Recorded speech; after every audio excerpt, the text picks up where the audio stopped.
especially starting out at the beginning, you are going to have a few losses. You're going to learn a few things. And that's where I learned the most is my losses, not my wins. It's all my losses. So, but rehab is vital. Obviously, you got purchase price and then rehab. And the most important is your tenant. So we're going to be talking about rehab shortly. Jaquetta Harris is here from Rochester Housing Authority. Jaquetta, do you have anything you can share with us? What's going on? Or does she sign out? Susan, you don't see Jaquetta on here, do you? Well, I did before. Jay Harris. Okay. So maybe, okay, Mark's with us. Oh, I see him too. Mark Mantione's in charge of inspections for Section 8. Mark, can you hear us? Yes, good morning. How are you guys? Good morning. Good. Sorry. Jaquetta's with us for a short time. It looks like she signed out. Yeah, she had a 9 o'clock. She did want me to discuss the virtual fair that's up and coming. It's going to be a fair where so many landlords will be able to have the time, 3-4 minutes to speak to about 300 participants that are searching for housing. So you'd have a moment to, describe your business, describe what you do. Maybe even you could take the screen over. It'll be a Microsoft Team or Zoom meeting, and be able to show some of your properties. We're really excited about it. We haven't quite set a date, but definitely February at some point. We'll send you guys out a postcard, all landlords, but we're excited about that. Try to tie some participants to landlords that, might also be struggling as well to get some more funding coming in. That's one topic. She was concerned about what we can do for participants. She really kind of wanted to get that out, but she will be available for the next meeting to describe things we can help with. Obviously, there's some things we can't. The eviction moratorium really pins us. As far as funding goes, if we have a participant that's lost income, we definitely could be paying more. Obviously, I think landlord incentives are working pretty well. That can help as well. So she really wanted to kind of touch base on that. Unfortunately, she had a 9 o'clock meeting that she had to get to. So we'll be sure to make sure she reserves the time next meeting to discuss that a little bit more in detail. So how's everything going on your guys' end? Okay.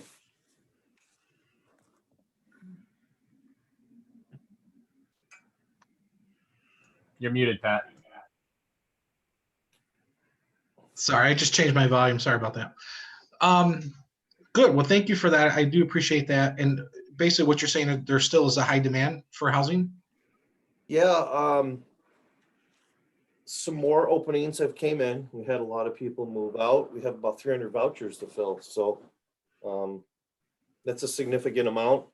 So I'm sorry, 200 vouchers. So we'll have probably 300 to 400 applicants for those 200 vouchers. That's after we determine who's still eligible. So it should be a race to the finish line, and we're hoping that we can connect landlords with participants without actually steering landlords and participants together. So if we give enough people an opportunity to discuss their business and things that make them separate them from other landlords, that could help get some units rented. But we really can't steer people together. But if we put a bunch of people together in one area, we're not really steering like, hey, you should go with Pat Gallagher, you should go with this company. We're letting people still make their own decisions. So we're hoping that'll work well for landlords. Like I said, we are going to be sending out a postcard with all this information, and with our new landlord liaison, Utara, she's going to be handling all the communication. So we're excited about it, and hopefully we make some connections for people. All right, very good. Thank you, Mark. Yeah, not a problem. Thank you, Pat. Definitely. I definitely appreciate that. All right, so let's get right into it. Rehabbing. I'm going to start with basements, and I'm going to focus really in the city. The burbs, it doesn't really matter. It's real similar, but with city stuff, yes, you can rehab. If you're going to keep something short-term to flip or just short-term to get rid of, then you can alter these methods of rehabbing. If you're going to keep it, there's certain things we do for long-term holds that make it more profitable for you. Okay, so for basements, when I rehab basements, I'm looking at the furnace and water tank. A lot of times if they're old, what I mean old is water tanks over 12 to 15 years old, furnaces that are 20 plus years old. And if you plan on keeping the property, I would account to switch it out. Okay. Some people like to run it to the very end, which is okay. But if that water tank or furnace goes on a Saturday morning or Sunday and you're on vacation, or it's a cold day in February and the shops are closed unless you go to Depot or Lowe's or something like that, it can be inconvenient for you, inconvenient for your resident. All right. So when I'm looking at homes, I'm looking at the total package. And even though they're working, I still budget to have that fixed. Okay. To replace that, just be done with it. I don't want calls later on. I don't want calls after 5 or weekends if I can avoid it. Okay. So definitely look at the water tank and furnaces. Boilers. Well, let me get back to furnaces. Remember with furnaces, most of us have 80 plus furnaces. We're not using the 90 plus. Yes, 90s are in certain homes. 90 plus furnaces are vented outside. They're not vented in the chimney, and they're a little bit more expensive. My only knock on the 90 plus furnaces, yes, they look great. They're more efficient, but they are more expensive than the 80 plus furnaces. And in my experience, they're a little bit more temperamental. You know, they have more gadgets in them, more technical, and you're going to have over the long run more repairs with the 90s, in my experience. Okay, so but also remember, if you use the 80 plus furnaces like we all do, a lot of these chimneys do not have liners in them, so you have to put a chimney liner in. It used to be just whether you do the exterior chimney or a chimney that's in the middle. Now it doesn't matter. Okay, so if it's forced air gas furnace, you have to line the chimney. If you don't line the chimney, the condensate from the furnace and the water tank are acidic, and they're going to burn through the chimney, potentially cause holes, ruin your chimney. Carbon monoxide is going to leak out, and you're going to have problems. Okay, so definitely you want to line the chimney. That's why some people are like, well, the expensive lining the chimney, which could be anywhere from 600 to 1,000. Compared to putting a 90 plus furnace, and sometimes a 90 plus furnace is the better option. But when you do the 90 plus furnace, and if you're not going to vent out the chimney, that means you have to switch out your gas water tank to an electric water tank. Okay, does anyone have any questions with this so far? In the chimney, you just can't have one or two sources. I mean, in the chimney, again, you should have it lined, and per code, you have to have it lined, but just by removing the furnace is not good enough. So oftentimes you have to switch out the water tanks to electric, and you have to make sure your breaker box can accommodate that. Okay, so some homes I see have fuses in them. You know what? Fuses are okay if they're working fine. They're okay. They're old and dated and so forth, and they can be a pain when they blow to change them out. Tenants are going to have a hard time doing that. I won't want tenants to do it, to change them out. So the rule of thumb with fuses is to switch that and update it to breakers. Have your licensed electrician do that. But some people get, oh my gosh, it's got fuses. It's not the end of the world. Okay, but just make a plan to update that at some point because they could be a problem. Hey, Pat, quick question. I thought 80% were no longer code. Is that wrong? That's wrong. Okay. Yeah, we're still buying them, putting them in. So 80 plus is fine. Again, as long as you vent it properly, Okay. a lot of it's 4-inch vent up to the chimney and line it, you're fine. Okay. That's- So Could you please repeat the years for the furnace, boiler, and water tank? for the gas furnaces, anything over 20 years old, and if it starts having problems, I would seriously think about just replacing it, because often those furnaces that are 20 plus years old, the heat exchangers will begin to crack, and that's when carbon monoxide goes in the basement. And once a heat exchanger cracks, there's really not much you can do, nor do you want to fix it. It's like having a 15-year-old car with a broken transmission. You're probably not going to rebuild it and replace the transmission because the car's 15 years old. So my rule of thumb is like 20 plus years old. I'll really seriously think about replacing it. And then with the water tank, anything over 12 to 15 years old on a water tank, I'll think about replacing that as well. The boilers, your water boilers, they can go up to 40 plus years. Some of these homes have boilers that are 50 and 60 years old. They just don't make them like they used to. But on those boilers, you'll see the flame will roll out. You'll see a lot of black carbon on the outside. That means you're leaking carbon monoxide. Okay, we just replaced one a few days ago. and you can see the flame coming out. You see the black dust and garbage, and boom, you got to get rid of that. Okay. Now, why your carbon monoxide detectors will not go off is because a lot of times these basements are drafty. Old homes, they have a lot of air loss, which means you're not going to smell that. Doesn't mean it's not a hazard, but your detector is not going to go off. Okay. So just be real careful of that. When I look at basements, a lot of times you'll have the former owner will try to remodel down there, put in bedrooms and so forth. So you'll have drywall and paneling and walls up against the basement walls. And I like to rip that stuff out if possible, because that's where mold forms there because of the dampness of the basement.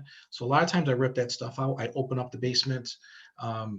When you're looking at your basement walls, the city, and I think even maybe in Section 8 might ding you on pointing. Some of the old foundations have huge gaps in them. So when it comes to taking care of those walls, I used to prep that by using brooms to sweep it all clean, and then buying mortar and mixing up mortar and filling up those holes. There's another option for that. Depot has spray foam for mortar. Okay, it's just for basements. It's a gray spray foam. Mark, correct me if I'm wrong. We're okay with that, right?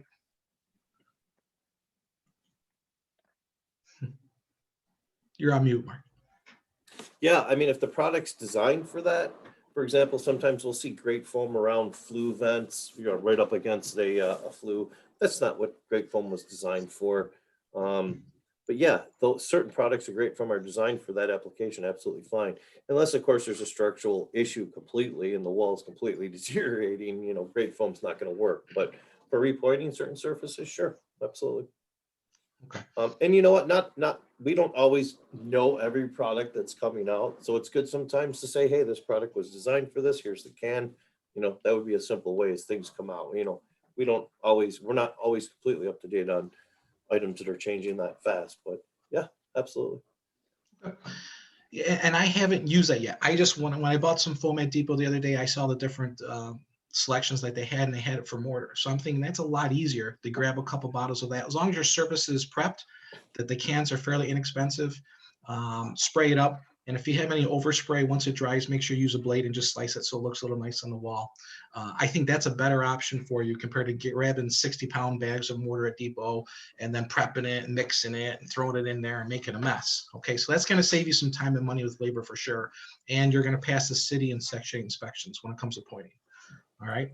Pat, they also make a masonry caulk, which is pretty handy as well. You can cut the tube, almost all the way back, or the tip all the way back to the tube if you need a big amount coming out at once. That works pretty well too, and it's usually water soluble to work with until it dries. So another option. Absolutely. Yep. So a lot of these homes too, I always put a dehumidifier in there, drain it in a floor drain. Okay, I want to keep my basement dry because if my basement's dry, my water tank and furnace are going to last a lot longer. Okay, the humidity, the damp wetness will affect your electronics, which is your furnace and water tank. They'll shorten the life of those. Okay, so for basements, we're looking at the electrical, we're looking at furnace, water tank, we're looking at the walls, the damp, the wetness. If your basements are getting wet, some of that you can't stop. They're old homes. There's not much you can do on that. However, the first thing I look at if I have a wet basement is, yes, you're looking for leaks, but number two is your gutters on the outside. Okay, you want to make sure your gutters are taken care of and the water's flowing at least 6 feet away from the house. Okay, a lot of these gutters take a lot of abuse from the different seasons, and you're going to see them, the downspouts going right alongside the foundation of the house, and of course, water is going to dump right there and get into your basement. Okay, so water is a major problem for us. Whether it's the basement, first or second floor, it causes a lot of issues. So you want to eliminate that right away. All right. So for basements, any questions on that? Why I like to get rid of wood and paneling and drywall? It just collects mold. It's a problem. I don't want people living down there. I just want to remove it, open it up and get rid of it. Okay. Now, when it comes to the first, second floor and so forth and remodeling, for kitchens, I like to use Dave Brennan, the Brennan Company. He's a part of our group. The one thing I like about him is that materials are getting hard to find when it comes to kitchens. And sometimes Home Depot, which is a great source for a lot of our stuff, they'll have like a sparse selection of cabinets, which could put you on hold, slow you down. and not getting the house done. Plus, you want to look at the quality. All right. So Dave has different levels of quality. Usually, he can get you your new kitchen within a week, and it's delivered to your house. Great. You don't have to use a truck, pay people, load it up. To me, that saves me a lot of time and money. All right. So I've been using Dave for my cabinets. If I need something real quick right away, sure, I'll run the depot and grab something. But again, materials right now, it's still kind of hit and miss what you can find. Same with bathroom vanities and toilets. You know, don't get the cheapest. Those $99 special toilets, you're going to be back. Okay, you're going to be back. I spend a minimum $129 on a toilet. Okay, minimum $129 on a toilet. And it's the same thing with the vanities. I don't get the cheapies because again, they don't hold up.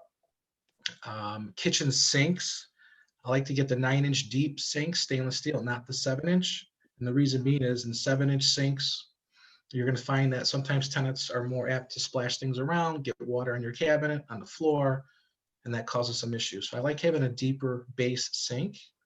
So I like the 9-inch stainless steel. And I also like the gooseneck faucets. I don't use those $30 special faucets, plastic that stick straight out. We're always taking those out, putting new ones in. I like to get the stainless steel. I spend a minimum of $60 for my kitchen faucet. I don't go below $60 for kitchen faucets. And I don't do sprayers. Now, if you're going to do a kitchen sink sprayer, maybe if the property, it goes with the property based on your area, fine. But I find that a lot of times the kitchen sprayers leak. They get abused and they leak. Okay. And if there's a kitchen sprayer there now, I'll just cap it off with my gooseneck faucet. And again, I find out I don't go back for callbacks. If you have garbage disposals and rentals, I like to get rid of those as well. I find that tenants feel they can wash down everything and anything in the kitchen sink, which causes obviously clogs and issues. So garbage disposals I like to get rid of. When it comes to paint, Dave's here. Home Depot has a lot of options for paint, and I'm suggesting to use the PPG Diamond paint. Again, if you're using some other paint that works for you, do that. My big thing with paint is that I want it to cover as best as possible so I can move on and keep painting. I don't want to save $5 or $10 and then you have to put on 2 or 3 coats to cover it, which in a sense you're losing money because you're paying more in labor. All right. So I think Dave's a good person to discuss with your paint options. I was using paint at Sherwin and we're doing some comparables and I still really want to talk to Dave about the PPG Diamond, but based on our discussions, that seems to be a good choice. It's a good grade of paint and I'm going to be starting to use that soon. Okay. Again, I want to get in and out. And when you're painters, we'll get into the contractors in a minute, but I have a house that I'm doing and my contractor had his guys knock off the painting for me and pretty easy. Painting's fairly simple. And what they did is they patched certain areas of the walls, sanded it, and put 2 coats of finish on. Every single patch mark you can see, it bleeds right through the finished paint. Okay, you shouldn't have to tell your contractor this because I paint in eggshell. I do eggshell ceilings, I do eggshell walls, and I do eggshell trim. The reason why I do eggshell everything is because I found food on the ceilings and ketchup on the ceilings and all sorts of debris all over the place. And if you use flat paint for your ceilings, you can't clean it, right? You can't clean it. So I'm doing eggshell. I've used satin and in certain areas as well, which is fine. Just keep in mind that the higher the sheen you go to satin to semi, and if your walls have some issues with them, it's going to show, right? The more sheen you have, you're going to see your imperfections on those walls. That's why I use eggshell. To me, it's a happy medium. I can clean it and I can move on. And also with painting, I use pretty much the same colors. I use like a Killian beige and then a repose gray. The Killian beige was kind of like our paint we used years ago. Everybody likes the grays and that's the in thing. But I only use those 2. And then of course I use white for the ceilings and trim. Now, if your baseboards and wall trim and door trim are a color, keep them a color. Okay, I wouldn't suggest to paint them white because you're going to see they're going to get nicked up the quickest and soonest. So I will leave it a color. Now, if they're already white, keep them white. Okay, it's all about saving money, saving time. It still looks good, and then you move forward. So I wouldn't get I would just keep the same colors. Okay, the two same colors, because if you have a variety of colors and so forth, you have to leave the paint at the house, and it could cause problems for you. Okay, you're not going to be efficient with the painting. There's some owners that I have that painted the walls and ceiling beige. I don't really like that. Okay, I just don't want to paint it all one color. I like my product to stand out from the so-called competition and the other available places to rent. And if you just paint it all one color and slap it up there, that's the kind of tenant you're going to get, in a sense. All right. So when I have my D properties, I make them D plus to a C. When I have my C properties, I make them a C plus, and so forth. Okay. It costs a little bit more money, but where you're going to see your savings is when tenants stay, and they stay and pay and they're happy. And also when you have inspections coming up and you pass those inspections, that's where you're going to get your savings. Okay. And we all know if you have a tenant that stays 3 to 5, 6, 8, 9 years, it's fantastic. It's a dream of ours, right? So why not have some paint colored in there so it looks halfway decent? Why not have a nice kitchen in there? Some of these kitchens that I see are 40 years old junk. Kitchens aren't too expensive. You're talking $1,500 to $2,000 for a brand new kitchen. And even the Depot countertops are fine. For the most part, they're fine. Okay. If you're doing a higher end property, you spend a little bit more money, big deal. But people love kitchens and bathrooms. And I'm talking about our renters, our tenants, love it. So again, if you can secure the best applicant coming out, why not? You're going to get that money back. All right. So kitchens and bathrooms, make sure they're functional. Again, don't get the cheapy toilets. Get the better sinks. Same things with the vanity faucets. A little bit nicer. Okay, I use Delta and Moen primarily for plumbing. I don't use Glacier Bay. All right. So again, I know we probably have some different opinions on that, but I really try to talk to my guys who install this and work on this stuff regularly and ask them what's best out there, or what are they repairing, because those off brands that Depot has, I stay away from those off brands when it comes to plumbing. Pretty much Delta and Moen, that's about it. Okay. Windows. A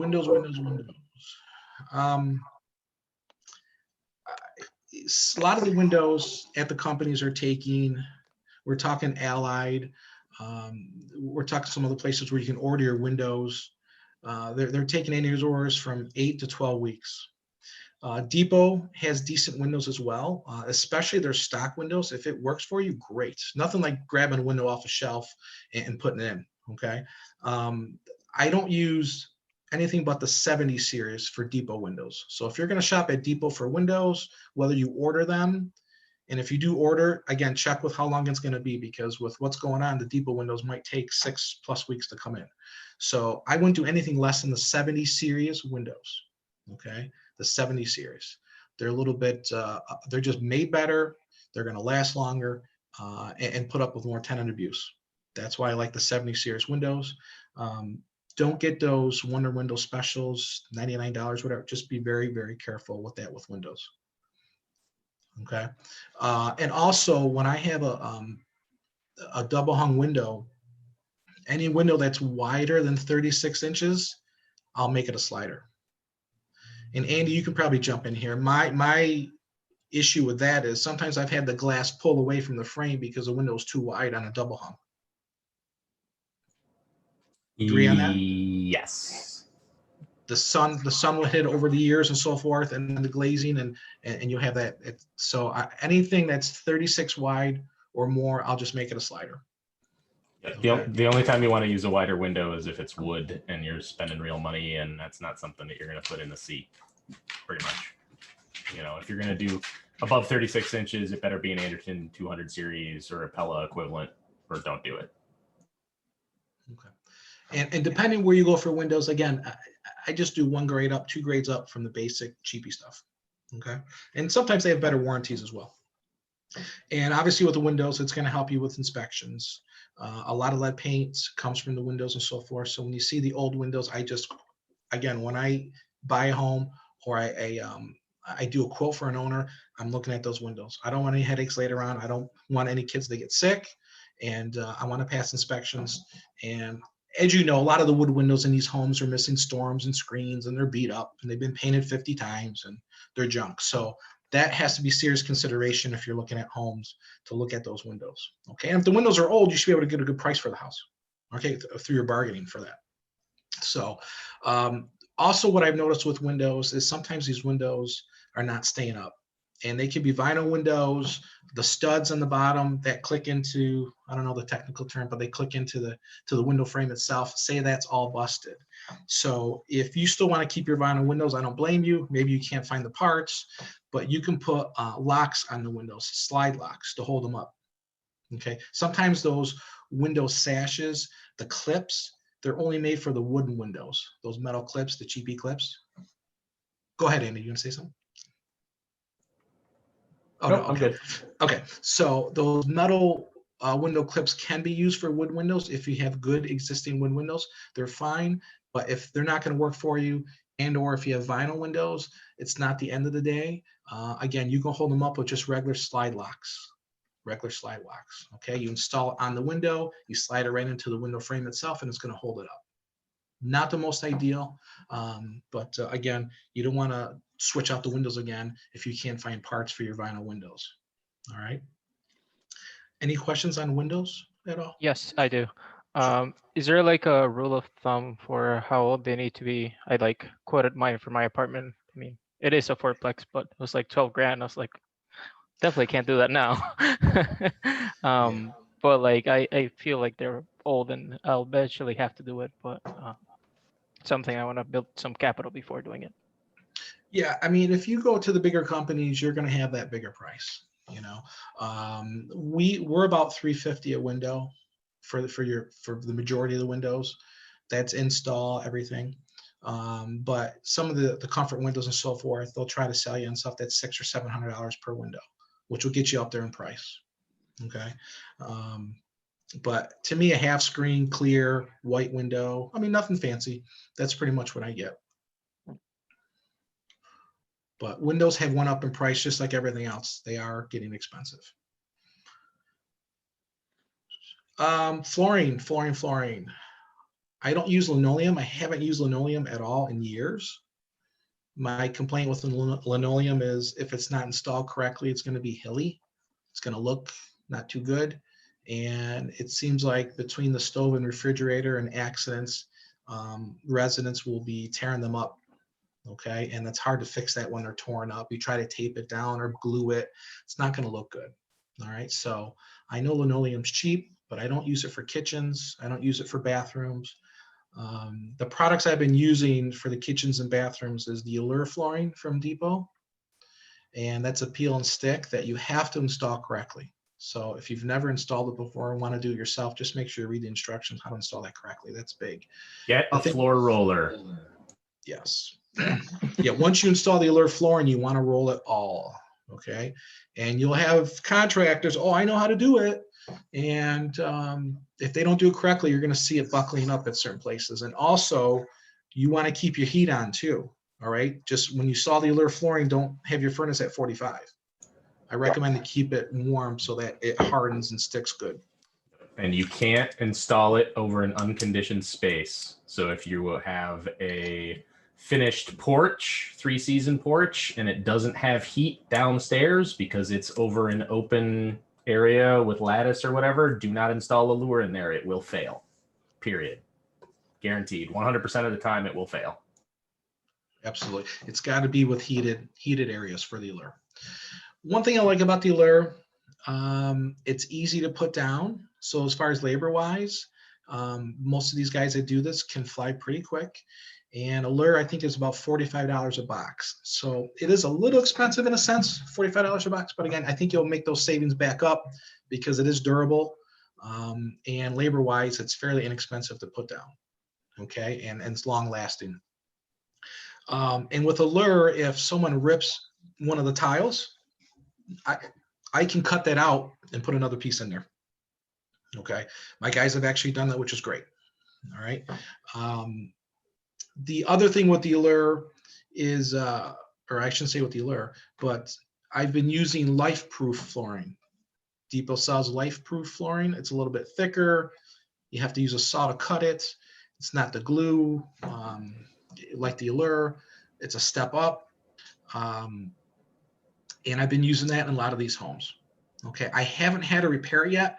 And Andy, maybe you can help me here. If someone does mess up a space, can I cut that out like the Allure and put a new piece in, or is it more difficult? It's a little bit different. It's actually kind of easier to replace the life proof than it is, because you don't have that glue that you have to fight on the separation after you cut the tile out, and you got to pull that backer off. You don't have to do that with the life proof. So Okay. it makes it a little bit easier, in my opinion, to do a retro. But it's also a lot harder to damage because it's got a thicker wear surface before you get to the pattern below. So they'd really have to do something crazy to get through that in order to cause you to have to. It's about 3 times the lifespan in a piece of life proof than you'll get out of a piece of Allure. So. All right, great. So I've been using the life proof on a lot of stuff, even some of our flips to owner occupied. There's different colors. People love it. It's durable, like Andy said. And again, even on my rentals, I'll put this in and people go nuts. They love it. And maybe I can increase my rents because I have a better product and people stay. Again, you're going to get all that money back. Okay. My bedrooms, I put carpet in bedrooms. I don't like to have just all one type of flooring throughout the whole house. Again, I want to vary it up a little bit. And I've been using a commercial grade carpet, Viking tapestry at Home Depot. And it's fairly cheap. It's definitely a lower end carpet. I don't do tack strips or padding. I just put that down nice. And if it lasts 3 to 5 years, I'm happy. Okay. If tenants are going to destroy it after that, put in a new piece, a couple $100 per room, you're good to go. All right. So I've been using Viking tapestry on some of my more expensive homes. I'll upgrade to a plush, something a little bit nicer. But again, you want to rehab to your area just a little bit better. And it seems I don't have any complaints with that with the majority of my tenants. But only on your nice stuff that you want to sell or so forth, maybe upgrade that carpet. But the Viking tapestry from Depot has been good for me. Easy for the guys to work with, easy to cut, put down, and fairly inexpensive. And people won't be in their bedrooms with their bare feet on cold floors. Okay. So, and I only put that mostly on the second floors of bedrooms. I don't want the carpet in any areas close to exterior doors because of course it's going to get ruined. Okay. When it comes to hardwood floors, I'm 50-50 about redoing hardwood floors. A lot of times you can, but you can only redo hardwood floors so much because you have the nail heads that will pop out. You can only sand them so much. So at times I'll Allure right over it or life proof right over it. So some people are like, oh my gosh, they're hardwood floors. But sometimes hardwood floors, you make it nice. In 6 months, the tenant will have an accident or something and they're going to get scratched up again. So if they're in good shape, decent shape, not bad, I'll buff and poly them. Okay, have my contractor do like a light sand and poly them, make them look pretty, and you can get many years out of them. A lot of it depends on how it's being taken care of. If they're completely shot and you're going to sell the house to an owner occ or sell it to make some money, I would probably redo the hardwood floors because they look gorgeous. Okay, if you're going to keep the home, have it a rental and they're shot, then maybe do the Allure or life proof over it for more of a longer lasting finish for you. So you don't have to address that again. When it comes to lighting, I've been using the LED ceiling lights, bulbless.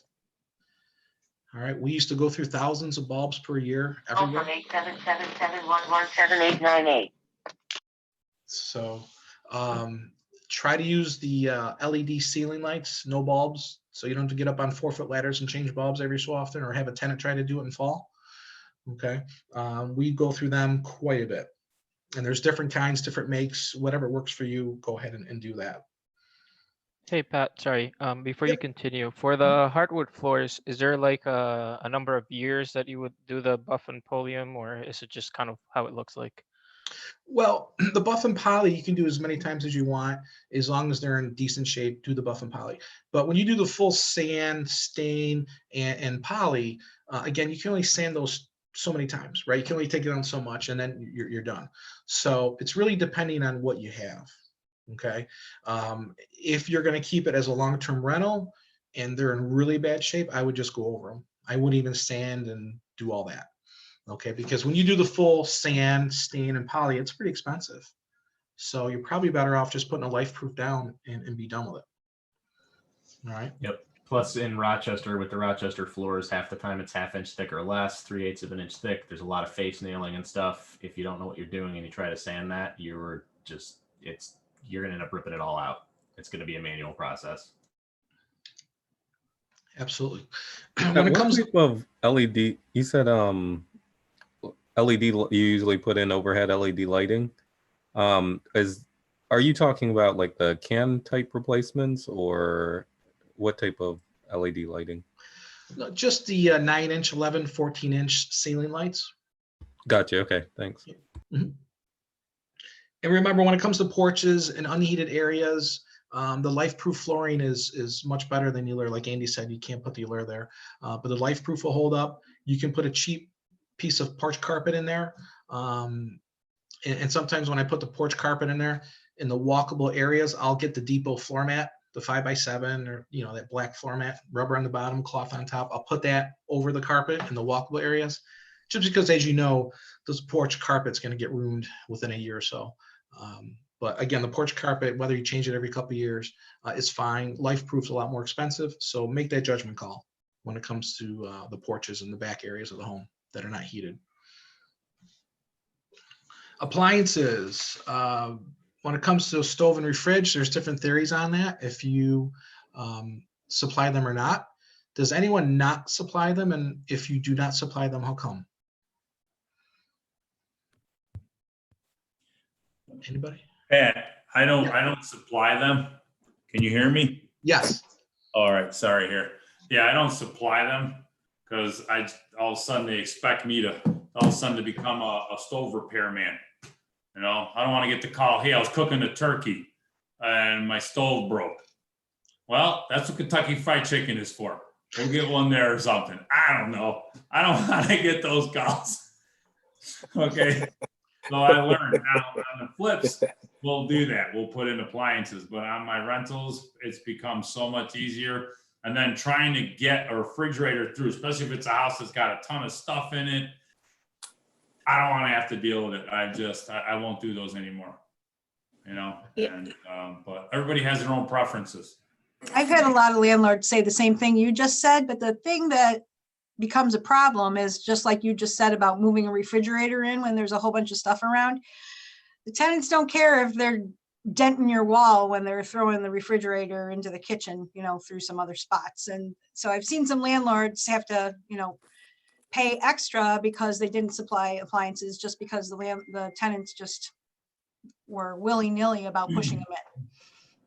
Agree with Colleen. However, I have tenants sometimes bring their appliances. More and more I'm seeing that. And so I always ask first before as part of the screening process. I've seen landlords lose their appliances to tenants who move out and take them. Does that count? Yeah. And then they take them to another place. But I've dealt with hundreds of landlords. I've seen both. I always argue to buy new, don't buy used, put it in, get the warranty, just keep track of your serial numbers. If it fails within the warranty period, you just make a phone number, say it's at this address, here's the serial number, done. You don't have to go out. They send somebody, it's all covered. You don't worry about it. Used appliances, 30, 60-day warranty. The amount of money you save buying a used appliance versus a new appliance, you are going to lose on the first service call because you have to send somebody out there. Your labor cost alone in fielding the call, inspecting the problem, and getting a repair guy there eats up every penny you saved. Period. I often use Rochester appliance and it's used, but they're quality, and they also offer a 1-year warranty. And if it doesn't make it through the 1 year, they'll take care of it. If it does, usually it lasts. And that's kind of the exception to the rule. But All of the extended warranty companies now that are at all the major retailers, Best Buy and Amazon and Lowe's, Home Depot, whatever, you can do the extended warranty on rentals now. So you can do the full coverage 3-year, 4-year, 5-year warranty when you buy the appliance new, and it's not your problem later, especially on the import stuff. So your Samsungs, your LGs, good luck getting parts faster than 3 to 6 months for any of those. Period. You cannot get parts for them. They don't have the depth of inventory in the States. And there's so many different models that you will be waiting. So if you're going to buy appliances, try to buy like a GE or a Maytag or one of those brands, and just watch yourself. If you're buying foreign, get the extended warranty, because they will replace the appliance when they can't fix it. Oh, this is Stuart here. For appliances here, for single family houses, I don't provide any.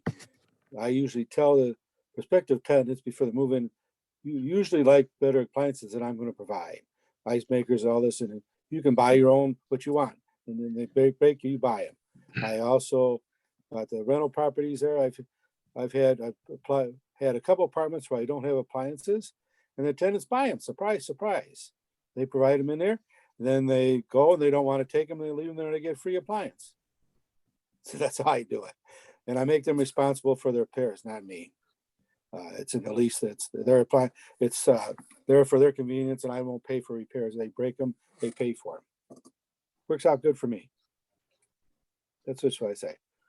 Okay. All right. I always like to hear about the appliances because there's always different preferences. yeah. And it's fine. It's totally fine. Yeah, sure. Okay. Yep, I do supply them. I on my personal properties, I always buy new. Again, I factor that in. I want that solid tenant. I want the best of the best, and I don't want to revisit these appliances to fix. And I don't want my hardwood floors to be damaged, my flooring, my walls, the door frames getting in, the stuff I've seen. And plus, some of these appliances that the tenants bring in, I don't want it. It's 20 years old, so, but again, it's always your choice, and I'm not here to say you're wrong whatsoever. All right, because you're right. If you do supply it and you repair it, those things happen. But I do have repair guys on staff for those.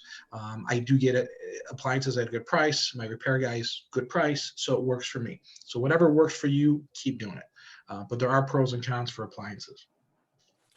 Hey Pat, I'd just like to say, I do have to take run here, but everything you're saying is really a lot of pros for Section 8 properties. If there's landlords on that own Section 8 properties, having longevity on items is a plus. It's less involvement for mid-lease inspections.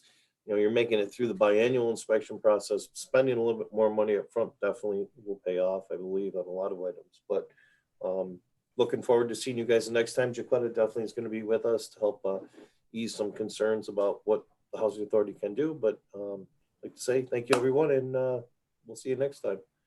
Thanks, Pat. Thank you, Mark. Thanks Bob, for joining. thank you. All right. I appreciate it. Thanks. Hey, I have a question. This is Frank. Hi, Frank.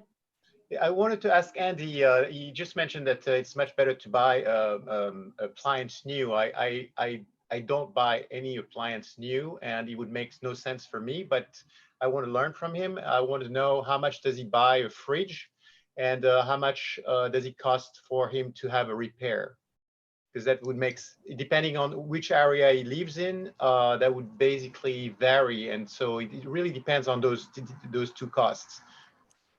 So I don't buy or own any properties. I'm a consultant, and I go in and I find ways to cut costs for multifamily property managers. And so my entire process is based around a lot of numbers and a lot of data and a lot of history working with people. I was the Home Depot guy for 11 years, so I've seen everything, I would say, at this point when it comes to property management. And just based on where I've been able to find savings for my clients that I work with now, used appliances never seem to work out in the long run.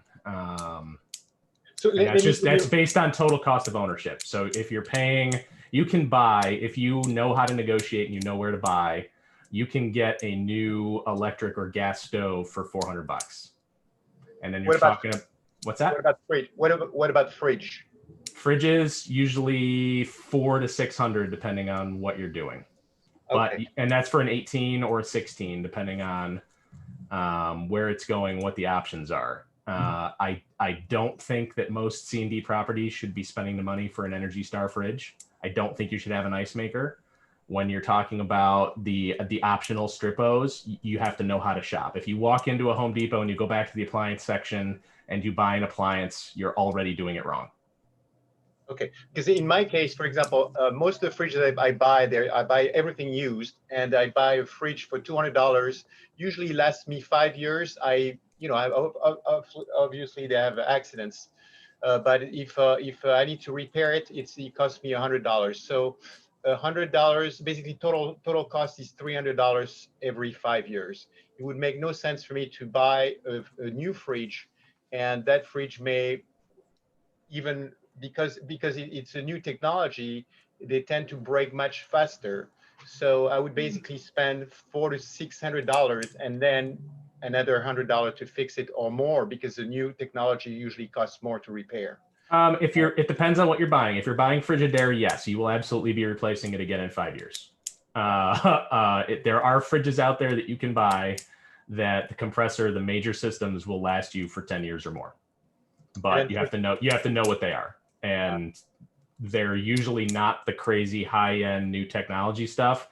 A refrigerator compressor is a compressor is a compressor. It does one job. It's the same exact part that they've been putting into the exact same refrigerators for 15, 20 years. There's no magic behind it, especially if you're not looking at Energy Star. Okay. But apples to apples, you're looking at curb appeal, which does have a selling point. And you're looking at even if you buy the right new fridge, it lasts for 10 years, you're at the exact same price point you're at 5, but you have curb appeal. So there is a selling point to that. And keep in mind, most of my clients are not single family, they're apartment complexes, 400 units, 500 units, 600 units, all on one property, buying one appliance, having one guy on the hook for it, having one service call, having one warranty from one brand goes a long way when it comes to streamlining your business. All right, thank you. Thanks, Andy. Yeah, that appliances always come up every year. So I like talking about that. It gets people going on one way or the other. So, all right. So also, I was going to mention, tile looks great in shower surrounds. But if you do a surround kit, it's way cheaper than tile. All right. I've tiled, actually my first house I tiled recently, but again, I was going to sell it to owner occupant. Okay. So different, what I'm trying to track a little bit different for that tile. But for those of you that want to tackle tile, the surrounds at Depot, much cheaper, easier to install, and they'll be fine, totally fine for your rental. Also, ceiling exhaust fans in bathrooms, if you can. I like to vent them out the roof. Common complaint that we have is the moisture in the bathrooms and mold. Clean it. Oh, I don't want to touch it. I mean, weird stuff. But people call and we're cleaning mold from bathroom walls and ceilings because they're not opening doors and windows. They say they are, they're not. And then they call the county health department, and you know where it goes from there. So if you can, and if you already have existing issues, I would definitely put a ceiling exhaust bath vent fan in and vent that out, and make sure you get the proper size one that can handle the bathroom, because there's different ratings on the square footage. But we find that they've helped quite a bit with getting rid of those bathroom issues. So tenants are happy and you're not wasting time with the county and so forth. All right. So I went kind of quick, about this as far as materials and why. Any questions in general as far as carpet, flooring, paint, windows, doors? Again, a lot of Depot has the basic doors. Any questions with that? What about furnaces? Did anyone ever clean their own furnace before? No. Okay, so I'm probably gonna make some HVAC guys a little upset. But all you do is you turn off your furnace, gently remove your filter, gently, so the debris that's on the filter is not gonna be back in the filter box. Take your furnace doors off, shop vac it. Take a wet wipe, wipe it. Take your leaf blower, blow it out. Put it back together, your furnace is clean. Okay? So that's an 80+ furnace. You got your carbon monoxide detectors. It looks great. Okay. So if you want to do it at your properties, you're going to save some money, and it's good for the furnace. That works for the high efficiencies also? Yep. Yep. So leaf blower, you're going to hit your blower motor, the metal work, duct work. That's after you shop vac everything out. Do the leaf blower. And of course, when all the dust settles, you're going to have to clean up your basement a little bit. But you know, that's can save you some money every 3 to 5 years at your own properties. If you're servicing other people's properties, you know, have someone that's licensed to do that. Okay, I wouldn't do that on other people's properties and claim it's one thing and it's another. But if you want to keep your own properties going, it takes about 20 minutes to a half hour. And that's pretty much all your furnace needs, in our opinion. Okay, and also your furnace filters, keep them clean.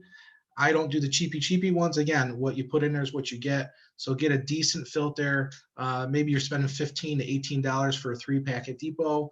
You put a new one in, put 2 alongside it. And that way, when you're there later on doing some other maintenance at some point, you can check the filter and throw it right in. You don't have to make an extra trip. Okay. Do you do anything specific as far as walls go? Like when you're talking about drywall versus keeping plaster, if the plaster is damaged, do you normally repair the plaster or just use sheetrock? How do you normally go about that?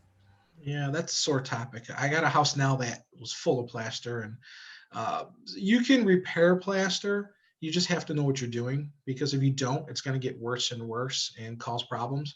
So some people will take 1/4-inch drywall and go over it. That can cause problems as well. I'm actually doing a project now where I'm removing the plaster to the studs and putting new drywall on the studs. Okay, so I would definitely talk to your contractor about the best way to hit that. If it's small patches, you're probably okay, but if you got a larger job, be careful of plaster. It's just harder to work with, and the imperfections and so forth. All right. A lot of times I'm using paneling. When we go back to porches and stairwells, and you have your walls are a mess, why drywall that? Why patch it? Just spend 20 bucks a sheet for paneling and throw a bunch of paneling on it and be done with it. Okay, Depot's got different colors. It looks great. Fits it perfect. And I've been doing a lot more paneling back porches and so forth where the walls are a mess. I just panel it. No mud, no finish, no nothing. All right. Moving on to contractors. The thing with the guys locally is you want to get references. You want to see some pictures. This is something that if you let it go and you don't do due diligence, you're going to lose. Okay, we can't pay retail. We can't have the big companies out there always service Isaac Plumbing and Heating, Rochester Colonial. We can't have them do our work. Okay, it's all retail stuff. So these contractors definitely make sure they have comp. Okay, comp is huge. A lot of them don't have comp. So if they don't have comp and you need stuff done, be very careful if you do use these guys. If you do use them without comp, we've all done it. Just make sure they're not doing ladder work up on the roof, doing stuff, cleaning gutters. You know, but if a guy doesn't have comp and he's going to throw up some drywall and paint and do some flooring, it is what it is. Okay, that's up to you to make a decision with your team to see if you're going to allow that. I've had guys where they'll quote a job, I'll go through it, I'll agree on a price, say it's $4,000, and they want $2,000 down. No. If you can't front $2,000 and buy material and put in a week's of work and wait to be paid, I don't really want to do business with you. Okay, so if it's a $4,000 job and they want to bump immediately and I don't know them, especially if I don't know them, no way. You probably don't want to do business with them. If anyone can't front $2,000 or have a credit card to get their material and front their guys for a few days, you want to be very careful of that. Okay. I do draws. I have some new guys now that I'm working with, so they'll work Monday through Friday. A bunch of progress has been made. I'll pay them for that. All right. I don't hold them up. I pay them immediately. When the job's done, I go through there, pay them immediately. They'll stick with you. They'll be loyal with you. Okay. Take care of them. But don't settle for some of this work. I mean, even a couple of guys that I've had for years, it's like they got to come back and fix some things, and it's always their guys. So just don't take their word for it. You got to go back out and check the work. Okay. You have to check the work, regardless how long they've been with you for. Question about that, Pat. I am not great with roofs, but what are some of the typical shortcuts that contractors might take on a roof that I should look for? Well, geez, a lot of roofs, they won't flash the chimney correctly. They won't seal the dormers correctly with metal. Okay, your flashing is big. Your step flashing on dormers is big. And a lot of times some roofers won't clean your gutters afterwards, so your gutters will be full of crap and garbage. It's like, you got to clean the gutters, you know. They'll leave a mess outside. What I'm seeing on roofs is when I inspect attics, if I see light coming through, so you got the stink pipe, plumbing stink pipe that goes through the roof, and you have your chimney, a lot of times the flashing is not there and you see daylight. If you're in the attic and you look up and see daylight at the chimney and at the stink pipe, you got a flashing issue. Okay, and if you see light coming through, you're going to have rain, snow come in and leak. All right, so you want to make sure that's taken care of. But the roofers, the way they lay the roof, I mean, roofing is really not my thing, but usually another roofer will say, who did this roof? You know, so I would always use architectural shingles over 3-line shingles. I think for the extra cost, it's minimal, and I believe it's a heavier shingle. It's better for you as far as the elements. So always do architectural. And if you have cedar, and I think cedar in 2 layers, you have to take it off. So I'm talking the cedar shake. Okay, and if you have a couple layers of roofing, you want to strip that right down, resheet it. All right. When it comes to garages and you want to detab and shingle over that, again, talk to your contractor on that. You're going to have some roofers saying, I don't touch it.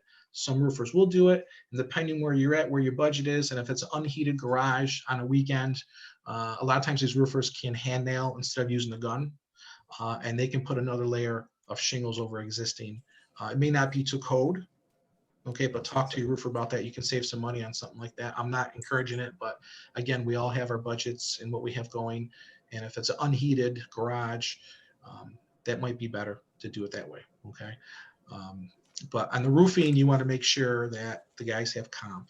They definitely want to have workers' comp, because if something happens, and it happened to me, they're going to come after you. They're going to come after the insurance on the home, and that's going to set you back. Okay. Yep. Our workers' comp went up 300% for 3 straight years. Okay. And we took a huge, almost put us out of business actually.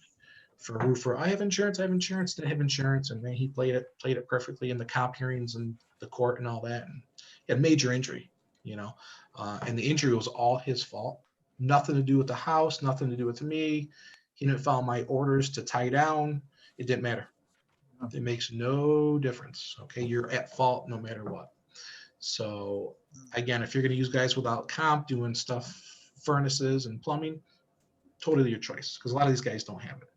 Or they're going to say, I'm exempt because I'm a single person working my own business. Well, that doesn't do anything for you. Okay. If they get hurt, they can come after you. That's why we talk about LLCs as well in these properties. If something happens, be protected with the LLC.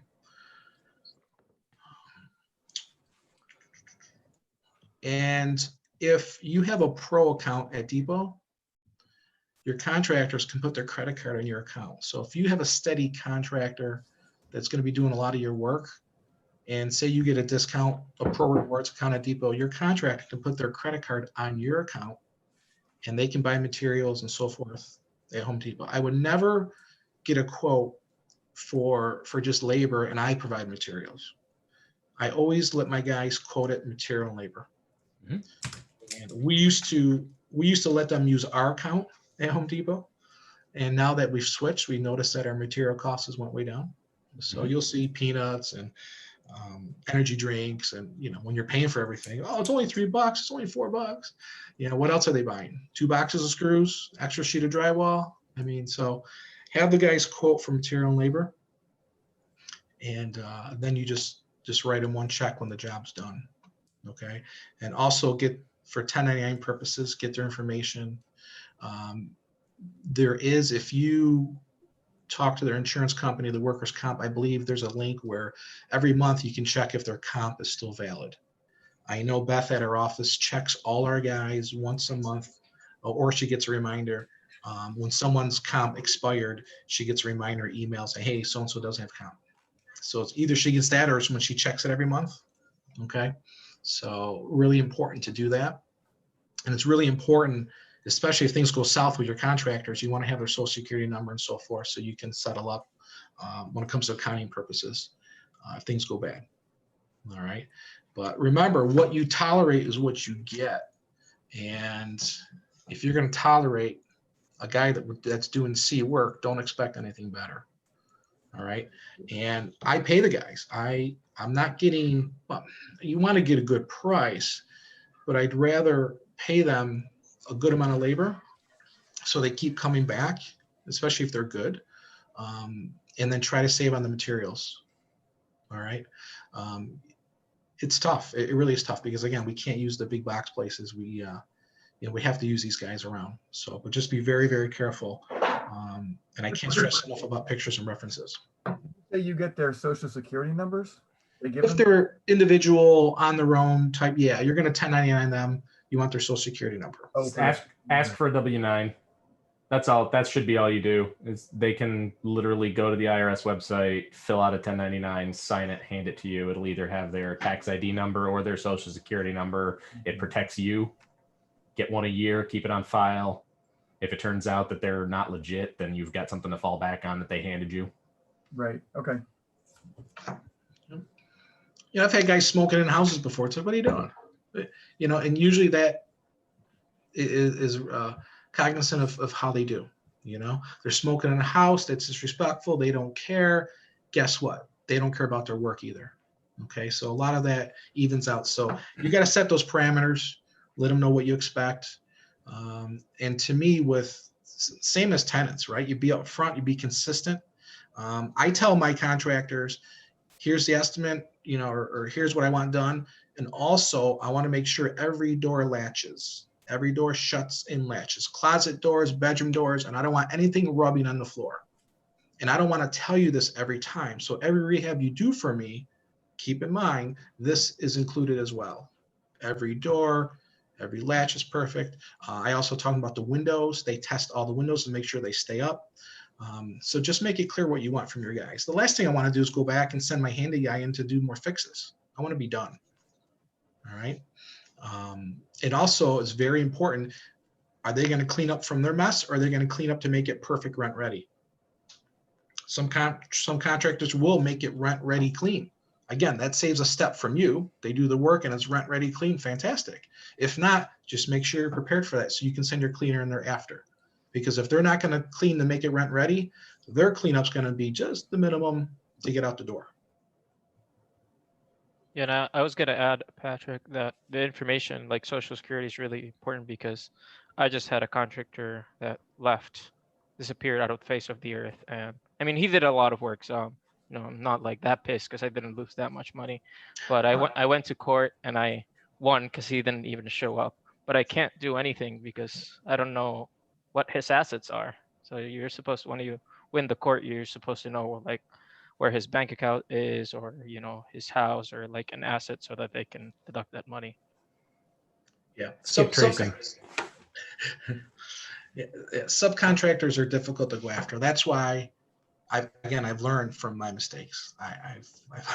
And so you pay them for what they did, right? Not what they're gonna do or gonna buy. And if they can't afford $2,000 in material, well, I don't think they should work with me. All right. So switching gears a little bit, Dave, Home Depot, Dave, paint guy. What do you have for us? I should have had you speak at the very beginning. I have a slide.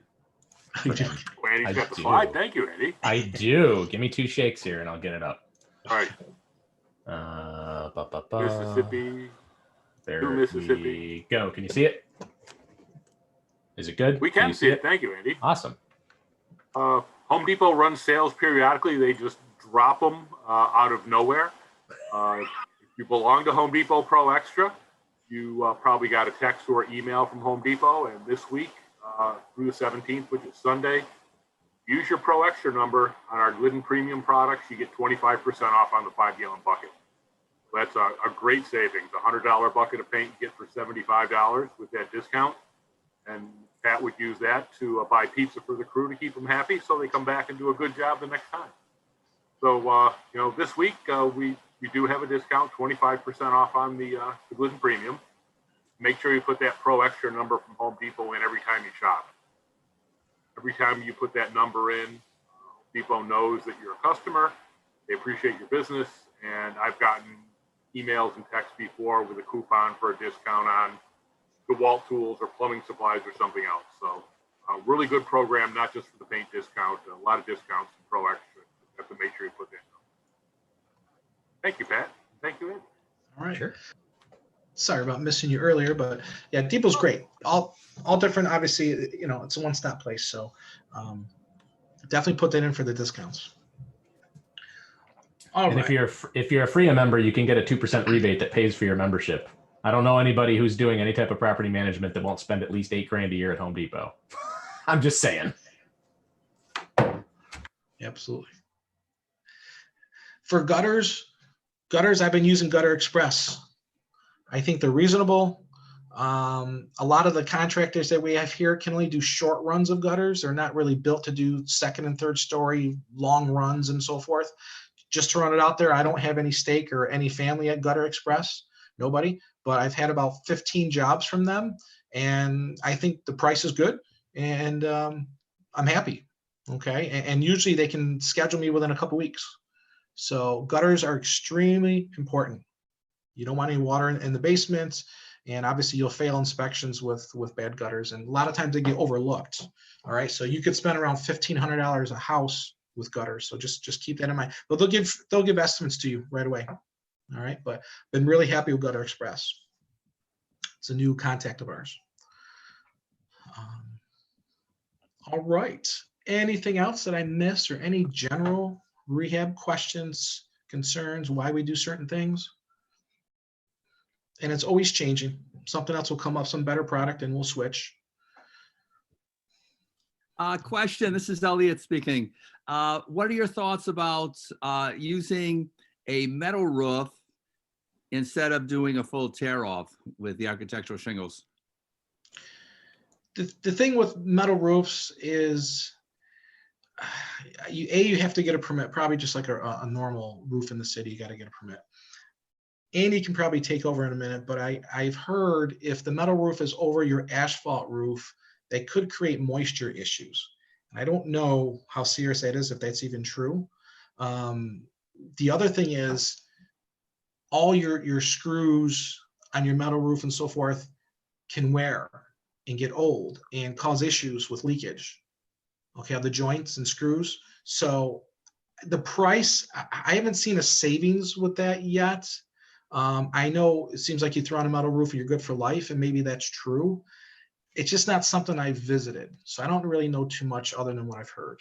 Andy, have you heard anything else? Yeah, I do a decent amount. I actually have a metal roof on my barn that I had a buddy do, but I used to do a lot with Lefroy back in the day, and a lot with pole barn construction and re-roofs and stuff from 20 something years in building material supply. So I've done a lot of metal roofing. There's a bunch of issues with it, especially on city houses.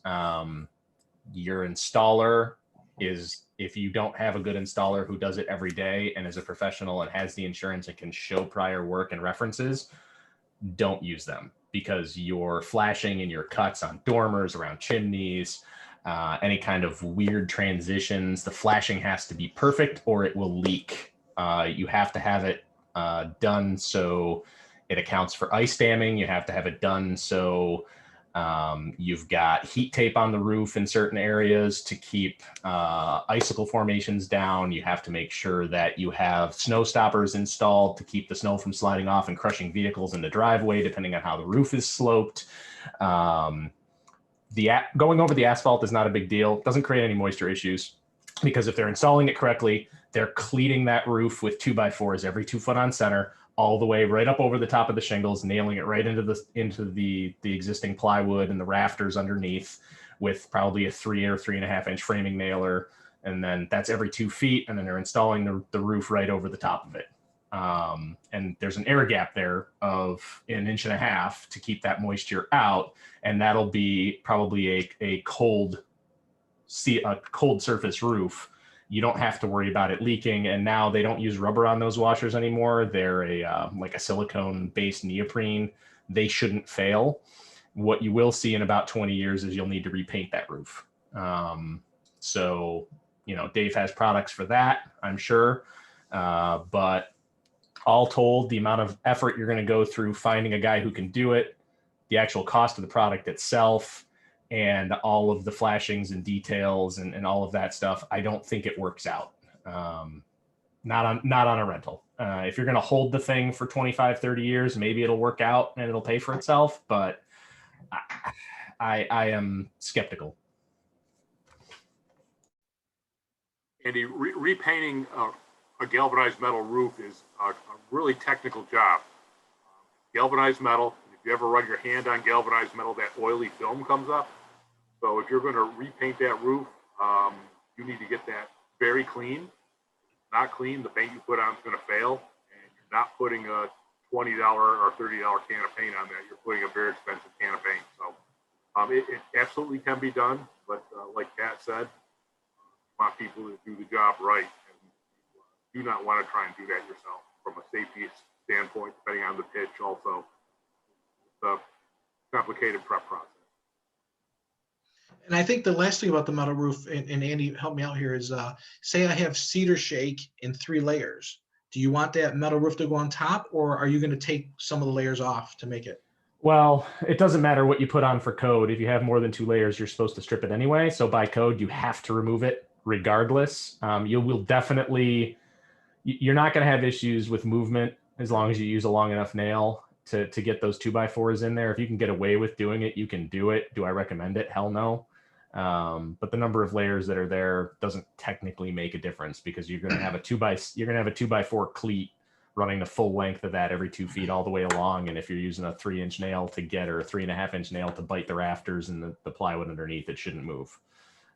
You'd have to have a tornado touchdown to move that roof. So okay, but per code, we're supposed to remove the existing layers anyway. Anything over 2 layers needs to be removed. You cannot put a 3rd layer on legally. Yeah, so I just been doing asphalt then, right? So if you still have to tear off, just doing asphalt, and yep, so yep. And if you're doing multifamily, use a Tamco shingle. If you're doing anything with more than 1 living space in it, it doubles the non-prorated warranty. So they don't do a lifetime shingle; they do a 30-year architectural. Your lifetime architectural shingles have a lifetime warranty, but only 7 years of it is non-prorated. If you use a Tamco, it's a 15-year non-prorated on anything with more than 1 living space inside. So if the shingle fails, you will get 100% of the value of that shingle up until that 15th year. And then it'll start to prorate from there. Where if you buy a GAF or an Owens Corning lifetime, they start to prorate on year 8. all right. Thank you very much. Any other last questions at all? Issues, concerns? Not about rehab. Are you taking moratorium type issues, questions? Well, I can take one of those questions. I just have something else here too that's not with rehabs, but does anyone accept online apps when people pay their application fee online? Does anyone accept to do that? I use Cozy online. Is that what you mean? Okay, I'm not sure. My office texted me this morning stating 4 people who we denied are disputing their charges on their credit card, their $20 application fee on their credit card, a week later, 2 weeks later. So, and that's only the online payments to pay their application fee. And again, I'm not sure what system we use, but obviously people pay cash or money order, you're fine. But the 4 people in 1 week disputed their $20 charge on their credit card. So that might be a thing that's starting up in the city. So be very careful with your online stuff. I think of course, you want to have in there that the $20 application fee is non-refundable, and that would probably help you in the dispute. But I don't know if this is another tactic that tenants are using, but just be careful if you do online. All right, go, Fritz, you got a question about the moratorium? Yeah, I know that this is affecting everyone, and I haven't been to a lot of these meetings, so I may be just beating a dead horse, but I've got a tenant in small claims court not paying. Everything's way backed up. There's not even a date. They can't even project when they're going to schedule a date. So I am wondering what people are doing about non-paying tenants. At this point, I know we have a list, a Hall of Fame list of like our top 25. I've been told even when it opens up in May, you might not get into court until July, August, September. So I would really review your case and offer the so-called cash for keys. Okay, I know you can't call it that. We have forms that spell it out, especially with tax time coming up the next month or so, stimulus along with your cash for keys. You might get people to move. All right. And what we do is we won't give them a negative reference. Matter of fact, we won't give them any reference, and they're going to want their back rent waived.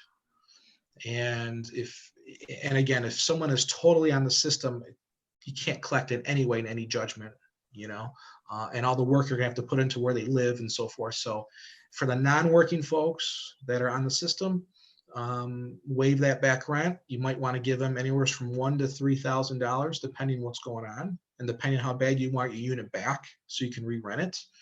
If you give someone $3,000 and that's $1,000 a month, that's only 3 months. And sure enough, month 4, you're going to make a profit compared to waiting to July or September to be heard in court. And that's assuming if your case doesn't get tossed out for some technicality. And there's a lot of technicalities. Sorry, go ahead. Sorry, I wasn't muted, Pat. This is Shane Hurt. I was going to disagree with what you were saying in regards to cash for keys. We've done that. We're actually taking about 5 tenants and we're suing them in Supreme Court. So those tenants owe us anywhere from $6,000 to $20,000. So we're going to see how they take that on that end. And if, it's not going to get possession back, but our hope is that they'll see a lawsuit in Supreme Court and just vacate the property. We've also done the cash for keys. A couple tenants took us up on it. And then for the tax refunds, we're actually going to offer to waive their past due balance if they give us at least 50% of their tax refund. We're kind of tossing it up as lost money right now anyway. So it's kind of what we're doing to try to, I guess, mitigate the loss, which is significant at this point. So my 2 cents. Yeah, it's definitely a case-by-case basis. I'm pretty Supreme Court. Shane, what's the expense to go to Supreme Court, and how soon can you get in there? So basically, we're going to take 5 people. It's going to be roughly probably $3,000. Luckily, my brother's my partner and also an attorney, so we kind of get our cost cut a little bit on that end of it. But yeah, so we're kind of looking at it as if we spend $3,000 and 1 or 2 people get out and we get possession back of our properties, it'll be a win for that. But it still hurts a little bit when you look at your outstanding balances and you're like, oh shit, but it is what it is. So yeah, no, definitely. And if you can tell us how you make out after one of those cases goes through, that'd be good to hear. Yeah. So I mean, if you're looking at up to $3,000 for court fees just so you can get in the door, it's case by case basis. You want your possession back. Obviously, there's some tenants that are working that you might want to pursue judgment and go after them, which you should. I'm kind of arguing with I shouldn't say arguing, but the policy of Section 8 Housing Authority that I don't care for is that for their tenants that their income has not been affected and they just do not want to pay their cash portion, the only thing we can do is take them to court. So we've spoken to Jaquetta a few times on this, and she says, I can't do anything about it. And I'm like, well, that's really not fair. I mean, the tenant comes in, signs up, and when they sign the contract, it's just like us. They sign to follow their obligations because Section 8 has a policy where if their income does drop, Section 8 will make up the difference. So these are people where the income has not dropped. They're like, I don't care. I just don't want to pay. And how come Section 8 can't have some sort of internal process to maybe after month 3 of being late, let's have this be heard within Section 8. And if the tenant violates the contract, get them off of Section 8 and vacate the property. But instead, Section 8 says you have to go to court, which costs about $500 now to go to local court, which the moratorium, the courts are closed. So we still got another 6 months plus. I just don't think it's right. You know, we have to have the homes inspected. We have to go through mid-leases when they call and complain. You know, their inspections above and beyond a C of O in some respects. So, I mean, I would hate to pull the card to say I'm not going to take any more Section 8. And how you get around the laws is if you have an initial Section 8 applicant, you could just let the applicant know if anything fails from an inspection, I'm not going to fix it. You're not obligated to fix it. And again, I'm not proposing this. I don't want it to get like this, but one could easily fail Section 8 initial inspections, assuming you have a valid C of O, and that person be turned away. As a matter of fact, that person wouldn't even apply knowing that the inspection is going to fail. So why apply? You certainly can, but again, it doesn't make sense. So in Section 8 already has a backlog now. So I know this policy goes to Buffalo HUD, which is in charge of our local Section 8 here in Rochester. And I was told I got to go higher than that. So I just, you know, we're kind of, as landlords, we're getting crushed. And on top of it, I have a bunch of Section 8 people that, I don't want to pay you. I'm still working. Life is good. I just don't want to pay it. And I can't take them to court. I mean, I just don't think it's right. It's not right. It's horrible. It's awful. And I had a realtor friend say, well, you can't turn the water off, but you can turn the temperature down. And it's unethical. It's unethical. And yet, you know, we're all losing thousands and sometimes tens of thousands of dollars. And who the heck is listening to our situation? So it's extremely frustrating. And I know you're all frustrated about that. And, you know, I don't know. I don't know what to do. I just don't. Yep. And this is, I mean, from our experience, it's a small percentage, but it's growing a little bit, you know, and years ago when we did Section 8, I thought they were like a stronger base, more accountability. And now it seems like it's not there. And it seems like it's sliding a little bit. We have a lot of Section 8, and for the most part, the people are great. But again, we're having 15% of them in this category that don't care. Even on when there's tenant damage, Section 8 will pay for that if it meets the criteria. So, which is great, but what does the tenant have to do? Like, is there any remedial? Is there any class? No. So a tenant can damage stuff, and landlord will get paid by Section 8 to fix it. And a tenant doesn't have to pay because we can't get into court for 6 or 9 months. It's just not right. When there's a waiting list of people, would be more than happy. They understand it's a privilege to be on that program to help them pay their bills and get through, which it is. It's an entitlement, which is fantastic. And they're not going to take advantage of it. But the ones we have are taking advantage of it and no accountability. So it's just frustrating, right? It is. And there was some news reporting last month about somebody, a tenant who evicted, or landlord who evicted somebody and was protested. And the media seems to agree with the protesters. I don't know the specifics of that case, but the media attention seems to favor the tenants, and it's insult to injury. If you're talking about the case on Glasgow around Christmas, yeah. What I know about that case is that the tenant owed about $22,000 in back rents. Yep.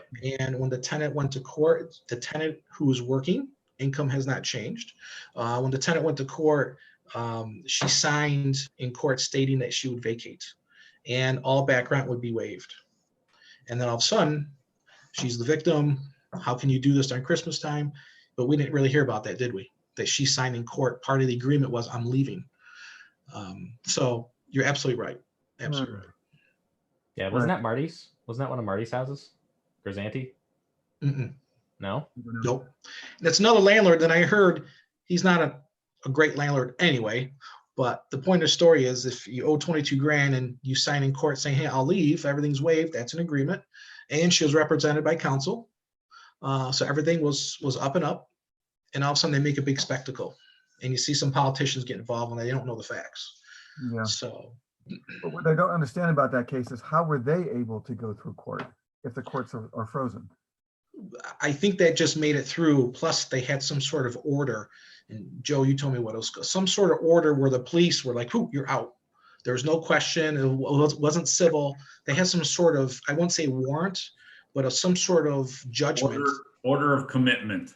Order of commitment. Yep, order of commitment. So the Order of police were commitment. presented with an order of commitment, and apparently that paperwork, order of commitment, was like, you're done, you're out, gone.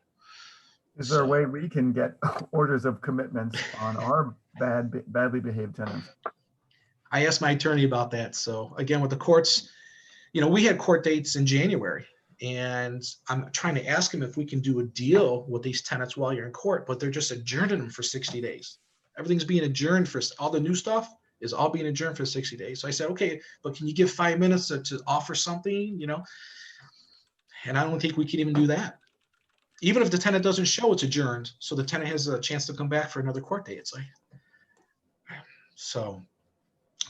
And I guess now that we're talking about this, just so you know, we have been denying 8 out of 10 applicants. 8 out of 10. So, and guess what? The homeless issue is coming back around. No accountability. It's going to come back and hit the city and local and federal again. We can't take chances as landlords. We're already getting crushed. John Tricky. Yes. So be very, very diligent. We're getting a lot of people lying about landlords, their family members. So always look on the website who owns the property, and untruthfulness with pay. There's fake pay stubs. There's certain websites that you can get fake pay stubs and they look real, and the applicants will submit those pay stubs. Be very, very careful with that. We're seeing all sorts of fraud going on with applications and some nonsense.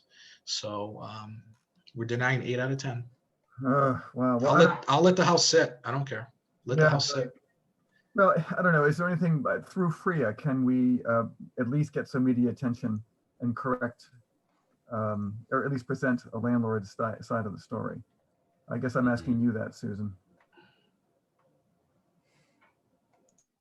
Well, there is an organization called Under One Roof.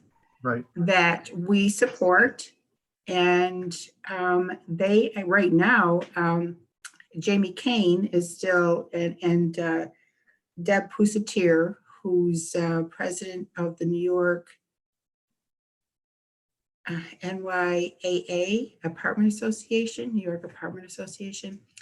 They are lobbying. They are also coordinating news releases and rallies and all kinds of things that are aimed specifically at getting the landlord's plight out there, because we are not only stuck between a rock and a hard place, but we've also got someone sitting on us. So it's so frustrating for it. I get it. I really get it, because we're not getting paid either.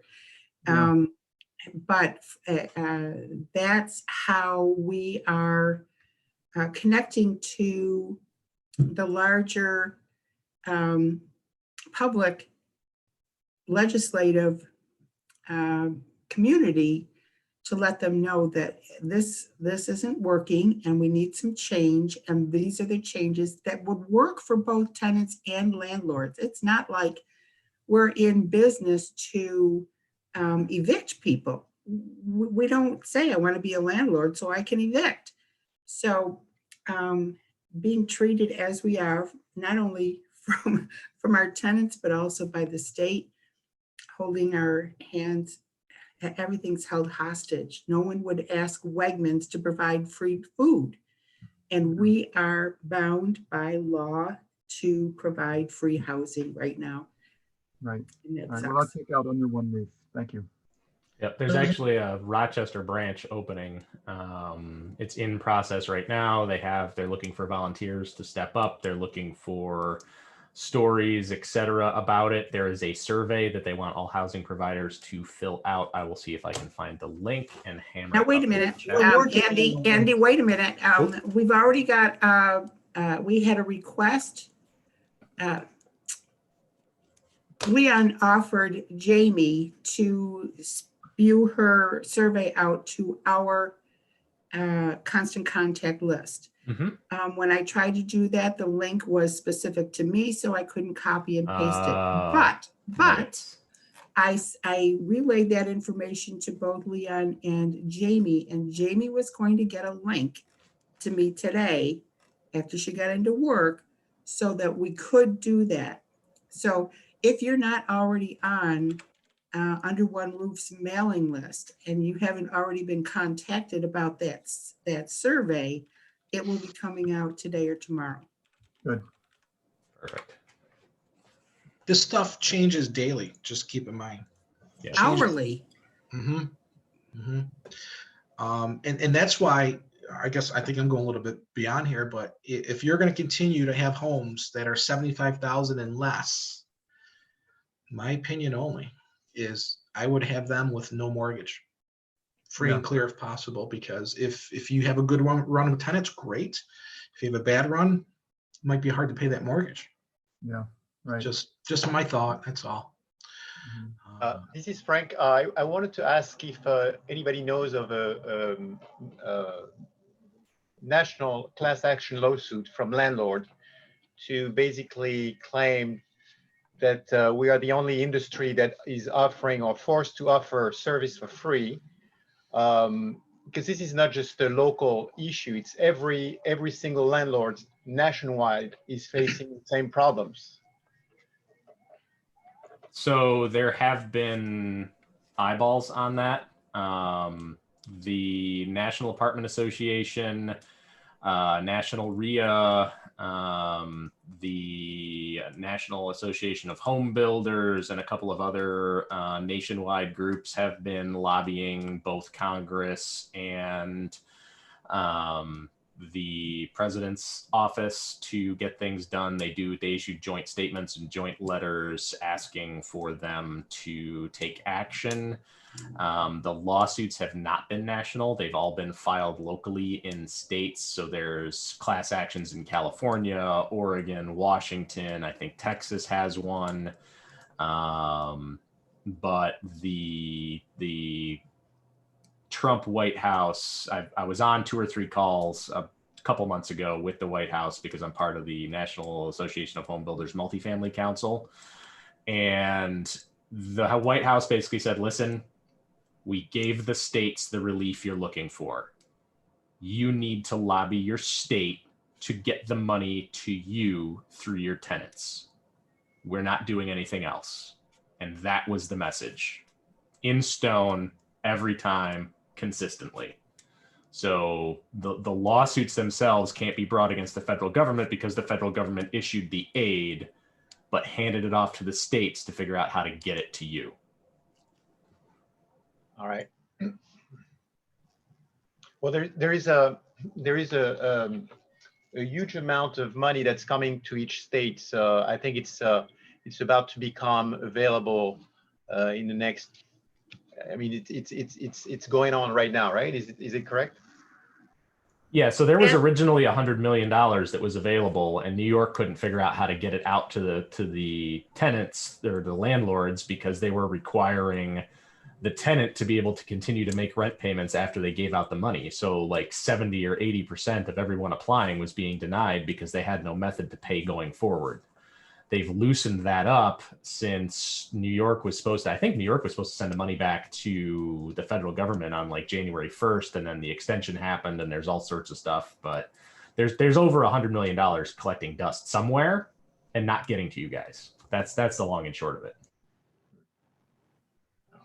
We even, that was part of the holdup, like you said, going forward, they can't afford the rent. So we were willing to do a month-to-month lease for 3/4 or half the rent, depending on the situation, just for a few months, and just so we get all that back rent.